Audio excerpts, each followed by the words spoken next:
Hi, ഇന്നപ്പോൾ ഒരു പുതിയൊരു face പാക്കാണ് ഞാൻ ഇൻട്രൊഡ്യൂസ് ചെയ്യുന്നത്. പുതിയതെന്ന് വെച്ചാൽ അത്രയ്ക്ക് പുതിയതൊന്നുമല്ല. അപ്പം ഞാൻ മുഖം ഒന്ന് കഴുകിയിട്ട് വരാം കേട്ടോ. മുഖം കഴുകിയിട്ട് വന്ന് ഞാൻ നന്നായിട്ടൊന്ന് ഇത് ചെയ്യുന്നുണ്ട് കേട്ടോ, തുടച്ചു കൊടുക്കുന്നുണ്ട്.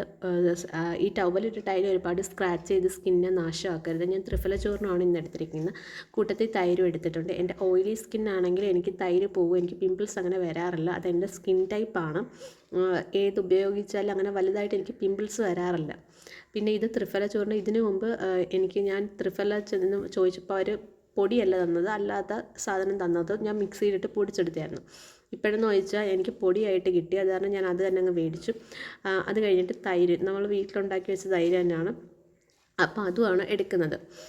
തൈര് ഞാൻ ഇതിനകത്ത് പറയുന്നത് അത് തന്നെയാണ്. ഓയിലി സ്കിൻകാർ യൂസ് ചെയ്തത്. ഓയിലി സ്കിൻകാർ റോസ് വാട്ടറോ അല്ലെങ്കിൽ പ്ലെയിൻ വാട്ടറിനകത്തോ ഇത് ചാലിച്ചിടാവുള്ളൂ കേട്ടോ.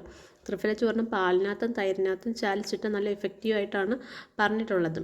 അപ്പം ഞാൻ വേറൊരു ആൾ പറഞ്ഞിട്ടാണ് ഇത് ചെയ്ത് നോക്കിയത്. എൻ്റെ കണ്ണിൻ്റെ അടിയിലത്തെ ഡാർക്ക് സർക്കിൾസ് നിങ്ങൾ കണ്ടില്ലേ, അതിന് വേണ്ടിയിട്ടായിരുന്നു ഞാൻ ത്രിഫല ഉപയോഗിച്ചത്. അന്ന് അവർ പറഞ്ഞ ത്രിഫല ചൂർണ്ണം അകത്തേക്ക് കൊടുക്കാനും നല്ലതാണ്, പുറത്ത് തേക്കാനും നല്ലതാണെന്ന്. അപ്പോൾ അകത്തോട്ടൊന്നും ആരും കഴിക്കരുത്. അത് ഡോക്ടർമാരുടെ പ്രിസ്ക്രിപ്ഷനും ഡയറക്ഷനും ഒന്നും ഇല്ലാതെ ആരും എടുത്ത് കഴിക്കുകയൊന്നും ചെയ്യരുത്.